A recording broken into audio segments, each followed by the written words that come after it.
high-level research organization, and researchers, teams, and staff have long-lasting organization. So I think it is also the advantage of the CGIAR to be a global organization.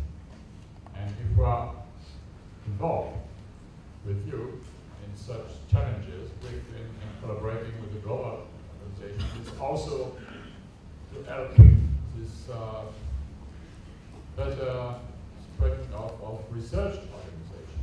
So not only research organization in several countries, but everywhere. And I think this development through research is one of the pillars that any country needs. And it's probably something we have to put together. And it's not, I think the issue is a sort of global system involved in pushed by CGIAR. And it's accountability to what we do to be part of that. I think countries need research for development. Then, as we're told, it's not short-term thinking. It's long-term investment in things, in objects, but also in people. And not only individuals, as I thought, but also building teams. Thanks. I think Beatrice wants to respond. My question was research-driven partnerships. Can they deliver the impact we want to see? Because the bottom line is our impact. Yeah, thank you very much. Yeah, carrying on from where they've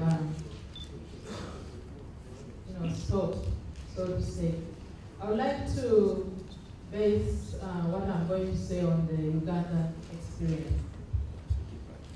In Uganda, for example, NARO has generated a number of technologies. But these technologies, maybe not even a quarter of them are being used by the farmers. And I think this is because we have, as scientists, focused so much on the science per se and forgotten the role of the other actors in the value chain. For a long time, we were thinking that in our research planning process, we need a farmer, we need the extension worker, maybe NGOs, then we sit down and draw the plans. We forgot about the industry, we forgot about, and you know the industry in our context is run mainly by the private sector. And so 5 years down the road, the technology is abandoned because there's no one to use it. But I'm thankful that the last few years for sorghum, for example, there's been a success story of sorghum varieties that are being used now by the brewers industry. And naturally, because there's a market for the sorghum, the farmers have adopted technologies, and they're interested so much in how can we maximize production and productivity. So yes, we need so much the involvement of the private sector. Many of us, as we saw in the workshop, the last 2 days are natural sciences. And it is only of recent that we are recognizing the importance of the social sciences, to help us to understand the system rather than the particular commodity we are working on. Because at the end, what we desire is impact. So the question we need to be asking ourselves, why aren't the end users using our technologies? I think that in the meantime, especially in most of our countries, we have so much technologies that are not yet being used to create the desired impact, even as we look for more. So we need to be thinking about that. How do we've done fairly well at organizing partnerships at our level, at researchers' level. What about in the value chain? I think we need to be thinking about that more. Thank you. Okay, thanks. So, we talked a lot about that the last few days. And I think we are sometimes still in the trap with the natural scientists, social scientists. Some other people say we need entrepreneurs. Yeah. And the social scientist is not an entrepreneur. They won't do the job. Okay, so what? Yilma, we had a long discussion the other day. What do you think? Are those partnerships delivering what you want to see? I ask myself the question of, when you ask the question, I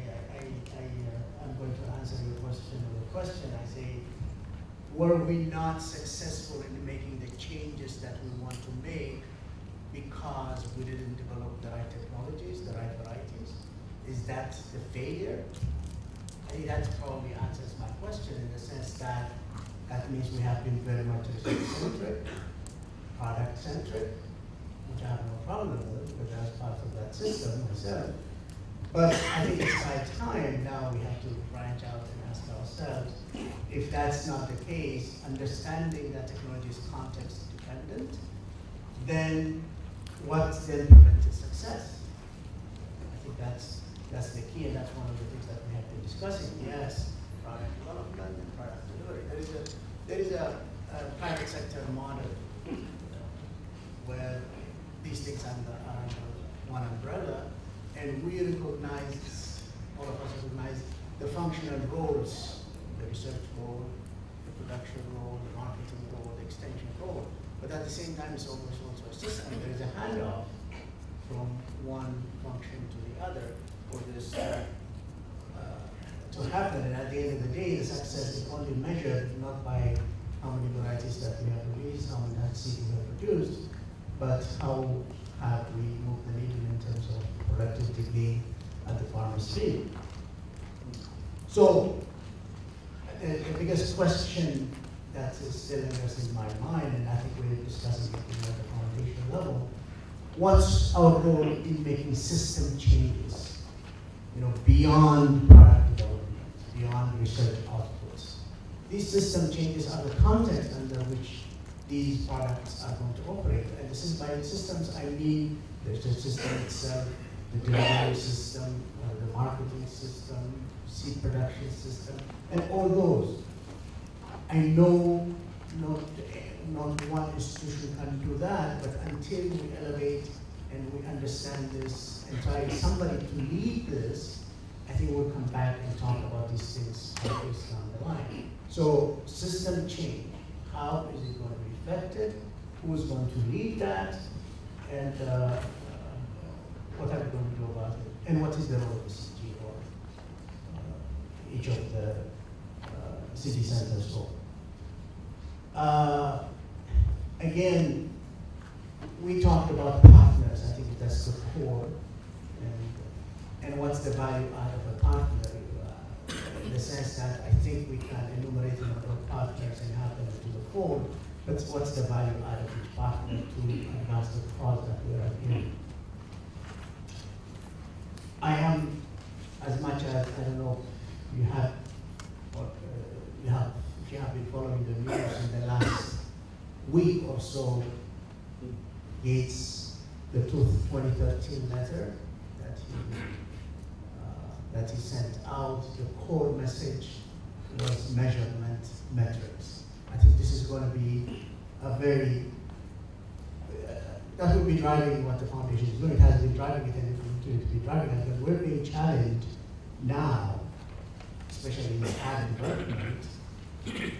Global health has metrics, very easy metrics.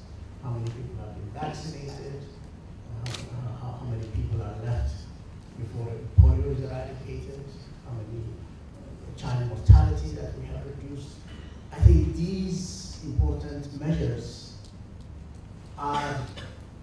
we need for agriculture. And these are the ones that drive, because why we need some of these things is knowing that it's not only research that will solve all the problems, we need to raise the profile of agriculture in the sense that when you meet the policymakers, people who make decisions in the different countries, to understand where they stand in terms of how much they are committed to agriculture and how much investment that they are doing, how much training that they are doing. Important components. The other thing that always has come to bother me over time is we hear about capacity building. I'm sure most of you, if you get $1 for each time that you have capacity building, most of you will be millionaires. Why it bothers me is in the sense that we have definitely capacity building in terms of human resource training. I mean, from, I don't know, decades, everybody has spent lots of money training people, PhDs, masters, and it's ongoing. But we haven't made a dent. Why is that? I think this is the kind of thing that we need to think about, because otherwise, saying capacity building is not going to help us, not going to move the needle again. I mean, there is a fundamental problem why all the capacity building that has gone on has not made a dent. So these are the explorations that we need to do going forward in order to have perfect. Thanks. Okay, so the other part, system change you were talking about, what are we going to do about that if we really want to make impact? I think it's still a big challenge for all the CRPs, how to get this in, what's the role of CG, what's the role of partners, how do we get it going? Good, I would like to have one last question, just two or three. When you look at partnerships, how they have happened so far, and I did 2 external reviews on partnerships in CG and a lot also in other organizations, you find that most partnerships are more on the line of contracting people to do something. Now, the philosophy of CRPs and where it all comes from is that's actually completely different. That actually partners are leveraging their contributions, bring it into the program, adding up with CG, and move together. I think that's maybe the culture change which you talked as well. So where are we with that? And I'd like to talk a bit to national partners. How do you see that? So far, definitely you have expected resources. How do you see it now? Difference. Thank you. Actually, we have to review our previous partnership management issues to see what we are expecting and what we reached now. Usually, it has been a custom and a culture that so many donors come with $10,000 or $20,000,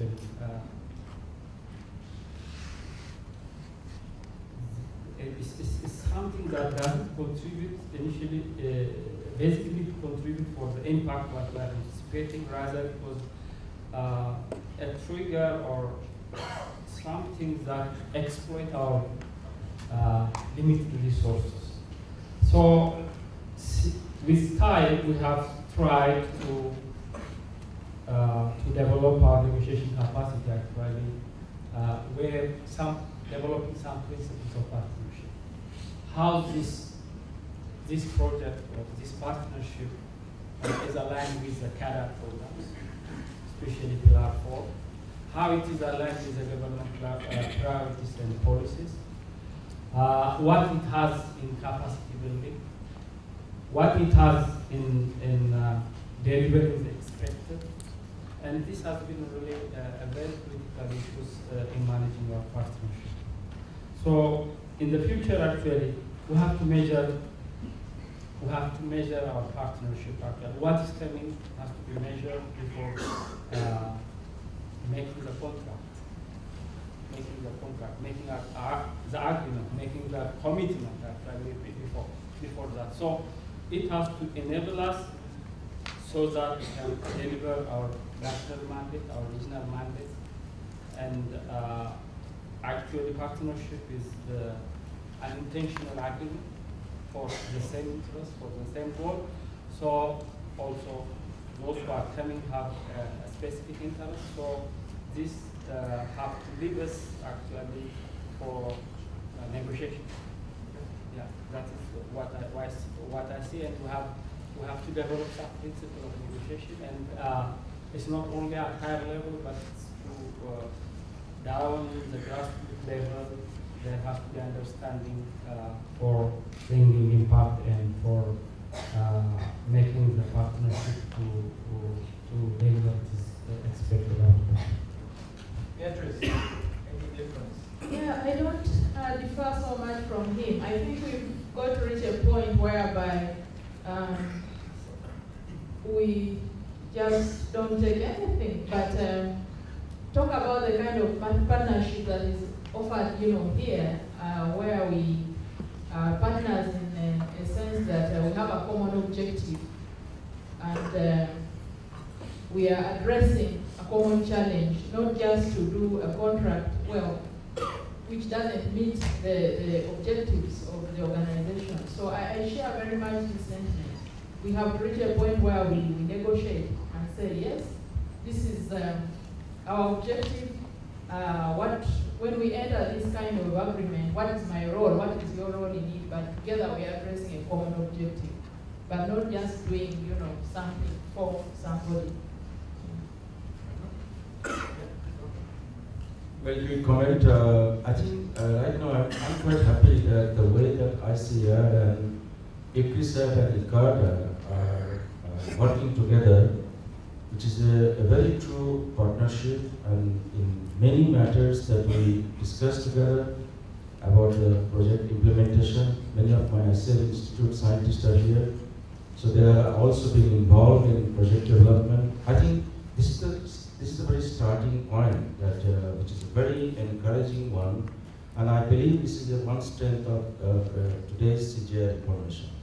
And if that continues with a real sense, with a more involvement in a deeper sense, I think we can make a big difference. And these are the things we all need to work together to see that spirit continues and we perform accordingly. Thank you. Last two? Okay, very short. Just to say that the proposal we made also is to go together with researchers and mass researchers to prepare bids and to submit to European funders or French funders, and also diversify the funding ways by working together in this kind of an answer to calls. Quite numerous European or French funders.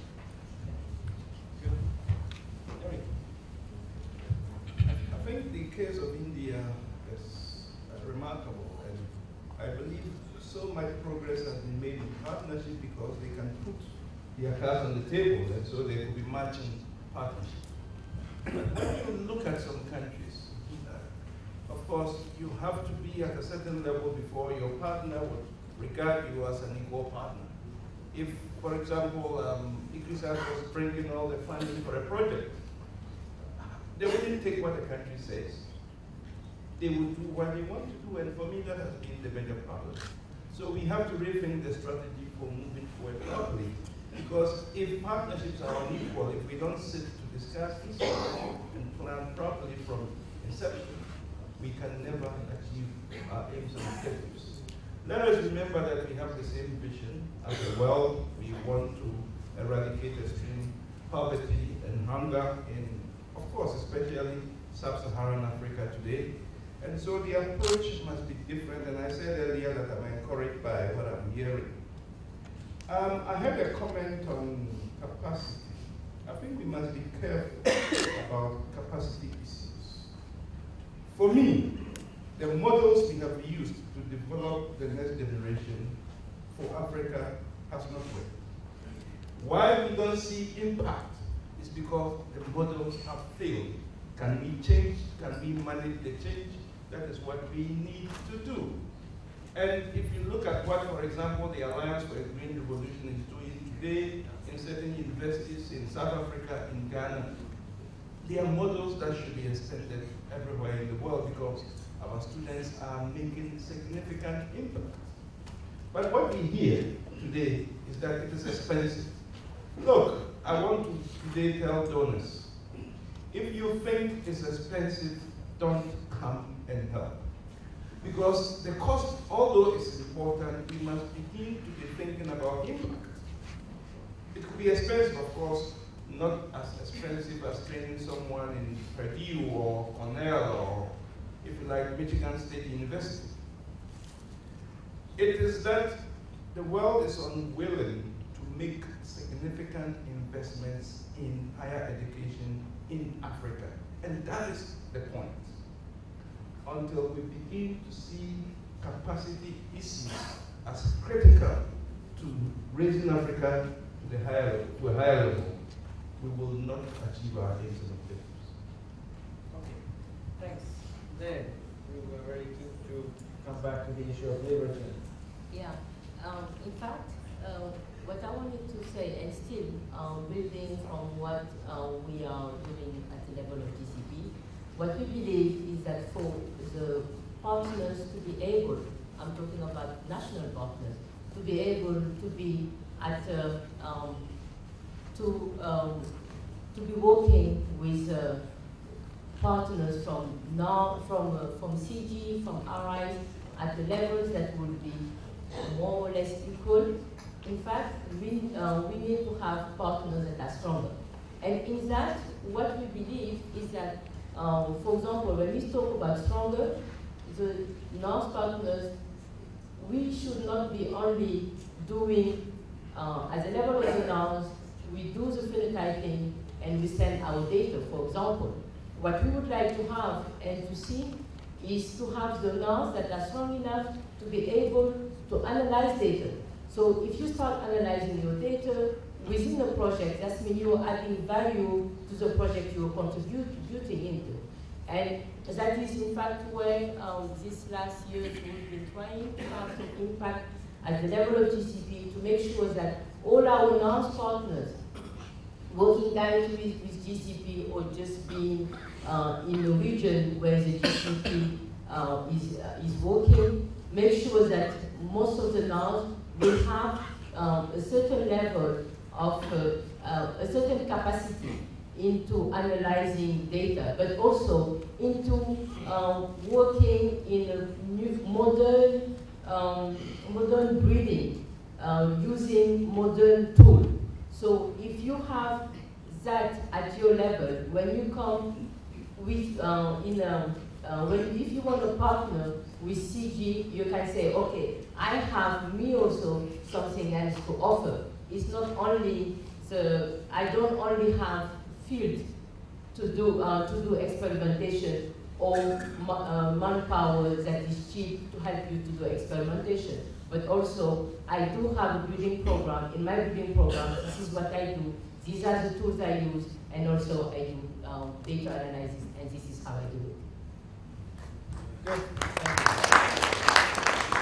To wrap up, I think we have explored partnerships from different angles.